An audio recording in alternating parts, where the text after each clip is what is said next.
주님께서 여러분과 함께 또한 사제의 영과 함께 루카가 전한 거룩한 복음입니다. 주님 영광 받으소서. 하늘에 올라가실 때가 찾아 예수님께서는 예루살렘으로 가시려고 마음을 굳히셨다. 그래서 당신의 앞서 심부름꾼들을 보내셨다. 그들은 예수님을 모실 준비를 하려고 길을 떠나 사마리아인들의 한 마을로 들어갔다. 그러나 사마리아인들은 예수님을 맞아들이지 않았다. 그분께서 예루살렘으로 가시는 길이었기 때문이다. 야고보와 요한 제자가 그것을 보고 주님, 저희가 하늘에서 불을 불러내려 저들을 불살라 버리기를 원하십니까? 하고 물었다. 예수님께서는 돌아서서 그들을 꾸짖으셨다. 그리하여 그들은 다른 마을로 갔다. 그들이 길을 가는데 어떤 사람이 예수님께 어디로 가시든지 저는 스승님을 따르겠습니다 하고 말하였다. 그러자 예수님께서 그에게 말씀하셨다. 여우들도 굴이 있고 하늘의 새들도 보금자리가 있지만 사람의 아들은 머리를 기댈 곳조차 없다. 예수님께서는 다른 사람에게 나를 따라라 하고 이르셨다. 그러나 그는 주님, 먼저 집에 가서 아버지의 장사를 지내게 허락해 주십시오 하고 말하였다. 예수님께서는 그에게 죽은 이들의 장사는 죽은 이들이 지내도록 내버려 두고 너는 가서 하느님의 나라를 알려라 하고 말씀하셨다. 또 다른 사람이 주님, 저는 주님을 따르겠습니다. 그러나 먼저 가족들에게 작별 인사를 하게 허락해 주십시오 하고 말하였다. 예수님께서 그에게 이르셨다. 쟁기에 손을 대고 뒤를 돌아보는 자는 하느님 나라에 합당하지 않다. 주님의 말씀입니다. 그리스도님 참여합니다. 모두 앉아 주십시오. 네, 오늘은 강론을 좀 신화와 엮어서 한번 생각을 할 수 있도록 강론을 이렇게 해보도록 하겠습니다. 네, 아침부터 이거를 이렇게 이야기를 들으신다라는 게 쉽지는 이제 않으신 일이라는 걸 알고 있습니다. 또 우리 중고등부 학생들도 이 시간에 나와서 듣는 게 사실 쉽지는 않죠. 그러나 이렇게 참 나와서 습관이 돼서 나와서 본인의 본성과는 상관없이 얌전한 척하면서 앉아 있는 우리 학생들을 볼 때마다 참으로 안쓰럽다라는 생각이 좀 들기도 합니다. 그러나 본성은 본성이고, 그러나 이제 또 있어야 할 자리에서 있어야 할 모습으로 있는 거는 우리가 사회를 살아가면서 사회 생활을 해 나가면서 아니면 다른 곳에서 어떤 생활을 하든지 간에 그거는 일종의 매너이고 에티켓이니까 그거를 내가 사회화를 잘 한다라는 생각을 가지고 최대한 이제 좀 집중해서 같이 들어보면은 이 시간이 그렇게 좀 졸립고 따분한 시간만은 되지 않을 수 있습니다. 이러한 시간들이 차곡차곡 축적이 되면 나중에 나오는 자세도 분명히 달라지게 되니까 내가 인생을 배우는 시기에 있는 어떤 축적하는 과정 중에 있다라고 좀 긍정적으로 또 사실이고요. 그런 생각을 하시면서 이 자리에 앉아 계시면 좋겠습니다. 그리고 이제 사실 재미있는 시간이 물론 있어요. 근데 또 재미없는 시간도 분명히 있습니다. 근데 어떻게 생각하느냐에 따라서 재미없는 시간이 재미있게 될 수도 있고 또 재미있는 시간이 재미없게 될 수도 있습니다. 즉 말씀드리고자 하는 요는 어떤 마음 자세가 있느냐라는 게 중요하니까 자세를 최대한 긍정적으로 이렇게 끌어가려고 하는 개인적인 노력이 중요하다. 그래서 이 시간을 그런 긍정적으로 이렇게 끌어가려고 하는 이 연습의 시간으로 삼으면은 이것도 굉장히 의미 있는 주일 9시다라고 이렇게 좀 말씀드려보고 싶습니다. 고로 나에게 집중해라 이런 얘기입니다. 자, 집중. 자, 날 봐봐. 나를 잘 봐. 친구들이랑 얘기도 하고 맞나 안 맞나 확인도 해보고 하면서 나를 잘 봐봐. 어른들은 그냥 쭉 그대로 하시던 대로 줍어 보시고 조시면 되겠습니다. 이제 이 신화가 재미있죠. 근데 그리스 신화 이렇게 보면은 다 알겠지만 잘 알지 그리스 신화. 그래서 그리스 신화에 보면은 달의 여신, 또 사냥의 신이 있어. 그게 누구야? 네, 그렇죠. 누가 대답한 거야? 민상 선생님인데 아르테미스가 있어. 아르테미스. 달의 여신이고 사냥의 신이기도 하고 다 잘 알 겁니다. 그래서 제우스의 딸이잖아요. 레토라고 하는 자연신인 사이에서 나왔던 딸이고 아폴로의 아마 이 쌍둥이 누이일 거예요. 근데 이 아르테미스의 주변에는 항상 수많은 요정들과 사냥개들이 있었습니다. 고로 아르테미스는 굉장히 사냥을 즐겨하던 여신이었던 거예요. 근데 이제 그 엄마랑 그 아빠랑 같이 3살 때 이 딸을 이제 아빠가 이제 딸을 보려고 이렇게 왔어요.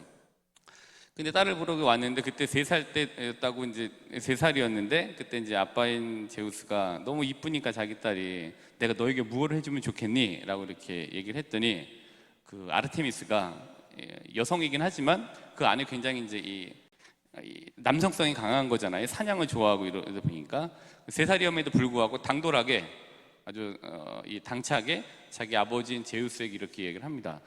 나에게 정말 질 좋은 활하고 화살을 달라. 그리고 내가 사냐를 뛰어다녀도 불편하지 않는 짧은 겉옷을 주고 또 나에게 이런 사냥을 잘할 수 있는 사냥개를 달라. 이렇게 이제 이야기를 합니다. 근데 봤더니 자기 딸이 너무 이쁜 거예요. 그러면서 한 가지 더 얘기를 하죠. 그리고 저를 영원히 처녀로 살게 해달라. 그러니까 혼자 살겠다 이 얘기인 거죠. 괜찮다 이렇게 했죠. 그래서 제우스가 이제 얘기를 듣고 어리고 굉장히 당돌하고 당찬 자신의 딸을 보고 내가 그렇게 해주마라고 하면서 그 요구를 이제 다 들어주게 됩니다. 그리고 이제 그가 이 아르테미스가 결국에는 이제 쭉쭉 이제 영원한 이제 처녀로 이제 살아가게 되는 이 인생 과정, 이 신의 여정들이 이렇게 있죠. 근데 여기에 등장하는 인물이 다 알잖아요. 악타이온이라고 하는 인물이 있습니다. 근데 악타이온이라고 하는 인물도 마찬가지로 굉장히 잘생겼고 또 사냥을 굉장히 좋아하는 젊은이였는데 이 악타이온이 이 아르테미스라고 하는 이 사냥의 신에게 봉헌되었던 골짜기에서 친구들하고 같이 사냥을 하게 되잖아요. 다 아시다시피. 근데 사냥을 하다가 사냥을 다 끝내고 이제 집으로 돌아가는 길에 이제 길을 잃게 되죠. 근데 길을 잃게 됐을 때 어디로 들어가냐 되냐면은 어느 이제 동굴 속 이제 샘물로 이제 가게 됩니다. 근데 그 동굴 골짜기에 있는 동굴의 샘은 그 아르테미스라고 하는 사냥의 여신에게 이제 봉헌된 장소였고, 그 다음에 거기에 있던 동굴 속 맑은 샘은 아르테미스라고 하는 여신이 자신의 요정들과 함께 사냥을 한 후에 가고서 목욕을 즐기던 곳이었던 거예요. 근데 이제 갔더니 악타이온이 자기도 모르게 막 헤매다가 가다가 동굴 속에 딱 들어갔고 맑은 샘에 딱 가갖고 이제 있는 걸 봤는데 거기에서 아르테미스가 이제 목욕을 하고 있는 모습을 보게 되고 아르테미스의 이제 알몸을 보게 되죠. 근데 이거를 알게 된 아르테미스가 굉장히 이제 분노하게 되는 겁니다. 근데 이건 또 여러 가지로 이야기할 수 있죠. 자기가 이 남성적으로 막 이렇게 했지만 자신 안에 있는 여성성을 들키는 것이 불편했을 수도 있고 뭐 이런 이제 해석들이 있잖아요. 근데 어쨌든 거기에서 이제 이걸 보고 굉장히 분노했던 아르테미스가 이제 악타이온에게 그 샘물을 이제 이렇게 뿌리게 되죠, 얼굴에. 그랬더니 그 샘물을 이렇게 뿌려서 그 물이 닿는 곳부터 이제 악타이온이 이제 변하게 됐습니다. 그래서 이제 머리가 이제 이 사슴처럼 변하게 되고 목은 또 사슴처럼 길게 늘어지게 되고 그다음에 자기의 손을 봤더니 또 이게 이제 앞발처럼 변하게 되고 그다음에 또 몸에 이제 털이 나기 시작을 한 거예요. 너무 깜짝 놀라갖고 이제 그 동굴에 나와서 막 도망가는데 한 번 더 놀랬던 거는 자기가 도망가는 속도가 무지하게 빠른 거예요. 그래서 이제 막 도망가다가 어느 냇가에 도달하게 되잖아요. 그 냇가에서 이제 그걸 딱 봤더니 자기의 모습이 아니라 자기가 사슴으로 변해져 있었던 모습을 보게 된 거죠. 다 알고 있지 이 얘기, 그지? 그래서 이제 그 사슴을 된 자기를 보고 너무 처절하니까 어떻게 하겠어? 소리를 지르겠지. 근데 소리를 질렀는데 이미 사슴으로 변했는데 성대라고 멸종했겠습니까? 그래서 짖었지만 결국에는 이제 사슴의 울부짖음으로 이제 막 이제 이게 메아리 치게 된 거죠. 근데 그때 자신이 이제 사냥을 하러 왔을 때 데리고 왔던 사냥개들이 사슴 냄새를 맡고 사슴의 울부짖음을 짓고 이제 글로 오게 되죠. 그리고 자기가 데리고 왔던 사냥개들에 의해서 죽임을 당하게 되는 게 이 아르테미스와 이제 악타이온 사이에 있었던 이제 일들입니다. 근데 이제 이 말씀을 드리는 이유는 여기서 두 가지를 좀 볼 수 있는 것 같아요. 이제 두 가지를 어떤 걸 뽑았냐면은 첫 번째로는 이거 같아요. 우리가 일방적인 편견이라고 하는 주원 글씨가 있고, 그다음에 두 번째까지 말씀드릴 시간이 되나 모르겠는데 사냥꾼과 사냥감 그리고 가해자, 피해자 이 두 가지 틀을 가지고 말씀드리겠습니다. 첫 번째 이 이야기를 통해서 저희가 일방적인 편견이라고 하는 주원 글씨를 찍기도 하고 이미 찍혀져 있는지도 몰라요. 이제 악타이온이라고 하는 그 사슴으로 변해서 자기의 사냥개로 인해 죽음을 당했던 이 악타이온은 이 악타이온이 사실 그걸 뭐 아르테미스가 목욕하는 걸 보고 싶어서 간 게 아니라 이제 어쩌다 가보니까 간 거 아니에요. 본 거 아니에요. 근데 악의 없이 이제 실수로 이제 아르테미스라고 하는 사냥의 여신의 알몸을 이제 보게 되는 거죠. 그러나 이제 이 아르테미스는 이런 이제 어떤 이유와는 상관없이 악타이온은 이제 자신을 훔쳐본 침입자로 이제 규정하게 됩니다. 이유는 상관없습니다. 그냥 침입자로 규정을 한 거예요. 그리고 나서 악타이온에게 이유 불문하고 침입자라는 이제 주홍글씨를 새기고 이제 응징을 이제 하게 된 거죠. 그게 이제 죽음을 당하게 된 이제 악타이온이 그 이유이잖아요. 결국 이제 악타이온이라고 하는 사람이 사냥의 신에게 주홍글씨가 찍히게 돼서 죽음을 맞이하게 되고 자신의 사냥개들에 의해서 죽임을 당하게 이제 됩니다. 이제 이걸 이제 말씀드리는 그 안에는 우리가 경험치에 근거한, 우리가 한번 여러 번의 이제 경험치에 근거한 인간관계에 있어서의 개인적인 관계의 선긋기는 우리에게 흔히 있을 수 있는 일이라고 봐요. 자연스러운 일이라고 봐요. 경험치에 근거한 개인적인 인간관계의 선긋기. 근데 확인되지 않은 정보에 대한 일방적인 들음에 의존해서 아르테미스적인 어떤 그 편견에 따른 선긋기와 응징은 좀 경계해야 되는 일인 것 같아요. 근데 응징이라는 단어를 써야 되나 적합한가라고 생각을 했는데, 응징이라는 단어에 그러니까 확인되지 않은 정보에 대한 의존과 거기에 자신의 성향이 더해져서 불필요한 다툼이 일어나고 여기에 부당한 응징은 좀 잘못된 것 같아요. 이게 이제 오늘 말씀드리고자 하는 요입니다. 더 나가서 확인되지 않은 정보에 자신의 사리사욕이 더해진 사나운 으르렁거림은 모두에게 상처가 될 뿐이다라는 거죠. 여기 우리 친구들도 아마 보면은 누군가에게 주홍글씨를 찍은 게 있을 거야. 딱 아니면은 이미 본인들도 누군가로부터 주홍글씨가 딱 박혀져 있는지 몰라요. 근데 그게 억울할 때가 많을 거예요. 나는 사실 그런 사람이 아니고 그렇게 얘기했던 게 아닌데 그냥 제3자로부터 일방적으로 전달받은 그 정보에 의해서 나하고 선긋기를 하는 굉장히 그 불편한 친구 관계, 교우 관계가 이제 있을 수 있습니다. 그거 굉장히 당하는 입장에서 싫잖아? 근데 웃긴 게 그거를 통해서 배워. 그것도 당하는 입장에서 그거 당함을 복수하는 그거를 이 만회하기 위한 가해자가 되는 경우가 이제 있습니다. 이게 두 번째 이야기예요. 사냥꾼과 사냥감, 그리고 가해자, 피해자. 그러니까 악타이온은 훌륭한 사냥꾼이었습니다. 이제 굉장히. 근데 그리고 여느 때와 마찬가지로 사냥감을 사냥한 사냥꾼으로서의 일정을 마쳤어요. 흐뭇하죠. 사냥꾼으로서 이제 사냥감을 이렇게 성공적으로 했으니까. 근데 한순간에 악타이온이 어떻게 변했냐면은 사냥꾼에서 본인이 사냥감이 되어 버렸습니다. 이거 상상도 못 해봤을 거예요. 내가 이렇게 피해를 받는 사냥감이 될 줄이야 몰랐던 거죠.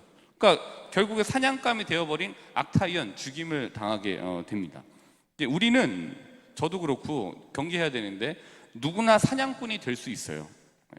근데 반면에 우리는 누구나 사냥감이 될 수도 있어요. 언제나 평생 사냥꾼으로 살 수는 없습니다. 그리고 평생 사냥감으로 살 수도 없어요. 근데 어떤 경우에 사냥꾼, 어떤 경우에 사냥감, 저도 신자분들에게 사냥감이 될 수도 있어요.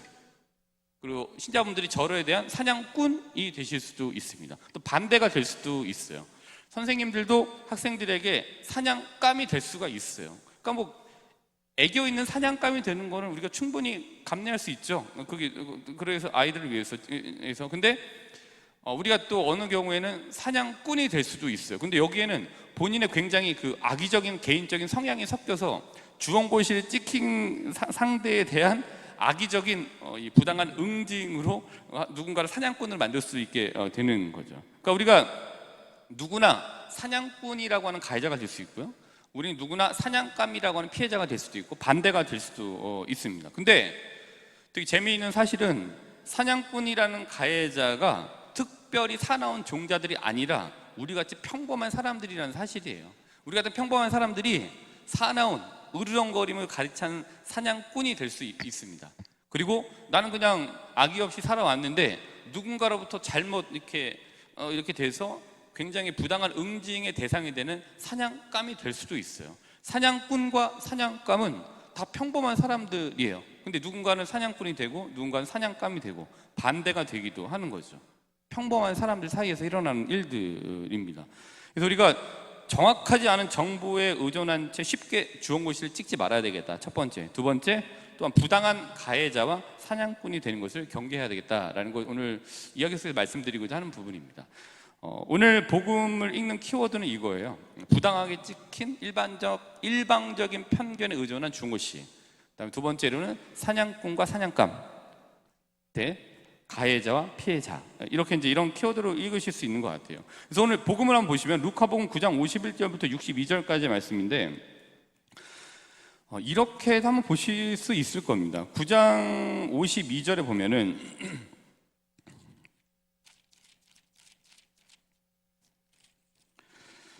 루카복음 이제 9장 51절부터 56절까지는 사마리아의 한 마을이 예수님을 받아들이지 않다라는 제목으로 이루어진 챕터예요. 근데 이 단락입니다. 근데 52절에 보면은 예수님께서 예루살렘으로 가시려고 마음을 굳히셨고 그래서 당신에 앞서 심부름꾼들을 보내셨다. 그들은 예수님을 모실 준비를 하려고 길을 떠나 사마리아인들의 한 마을로 들어가셨어요. 예수님 사마리아 한 마을에. 그다음에 그러나 사마리아인들은 예수님을 맞아들이지 않았다. 근데 유대인들하고 사마리아인들은 굉장히 좀 사이가 안 좋아요. 그러니까 서로 여러 가지 유대인들 입장에서는 이쪽에 있던 북이스라엘 쪽에 있었던 이 사마리아인들이 유일신, 그러니까 이 하느님에 대한 신앙뿐만 아니라 굉장히 그 우상 숭배가 혼재되어 있다. 그리고 여기 이 자체가 이 종자 자체가 순수한 혈통이 아니다, 이렇게 생각을 하면서 굉장히 사이가 안 좋아. 여러 가지 이유가 이제 정치적으로 있지만, 근데 이제 이 상황에서 그러니까 서로 간에 듣고 또 이렇게 거기에 맞춰 갖고서 그 편견에 이렇게 봤던 상호 주원 글씨를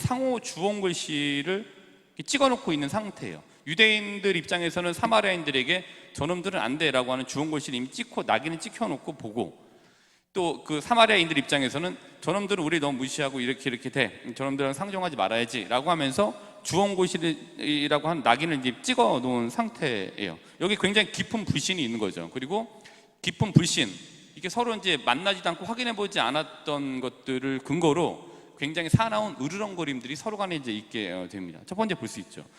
근데 54절을 보면은 야고보와 요한 제자가 그것을 보고 주님, 저희가 하늘에서 불을 불러내려 저들을 불살라버리기를 원하십니까? 하고 물었다. 근데 54절에서 제가 제시해드렸던 두 번째 틀을 볼 수가 있습니다. 사냥꾼과 사냥감, 가해자와 피해자. 그러니까 이런 첫 번째 상호 주원글씨에 기반해서 힘이 있다고 판단한 야고보와 요한이 사냥꾼으로 돌변한 모습을 보게 돼요. 그래서 사냥꾼이라고 하는 힘을 과시해서 내가 마음에 안 들었던 사냥감인 사마리아인들을 제압해도 되겠습니까? 라고 하면서 최종 결정권자 예수님께 그거를 물어보죠. 예수님, 안 돼. 그럼 안 되지. 그럼 되겠어? 다른 걸로 가자 라고 가셨죠. 예수님께서 꾸짖으시죠. 근데 이게 보면은 사냥꾼 야고보와 요한이라고 하는 예수님의 제자가 북이스라엘, 그러니까 사마리아 사람들에 대한 사냥꾼이 된 거예요. 그리고 그 사마리아 사람들은 이 힘이 있었던 이 야고보와 요한에게 알지 못하게 사냥감이 되었던 거예요. 그럼 이제 만약 불을 내렸다고 한다면 사냥감을 잡게 되는 거였겠죠. 예수님 그러면 안 된다라는 거를 했잖아요. 예. 그러니까 이 야고보와 요한도 이거에 대한 통과하지 못하게 했던 것에 대한 열받음인지, 아니면은 사마리아라고 하는 곳에 대해서 일방적으로 갖고 있었던 주원글씨가 작용을 했는지 모르겠지만, 어쨌든 거기에 이 두 사람의 사나운 으르렁거림을 볼 수 있죠. 사냥꾼으로서의 모습을.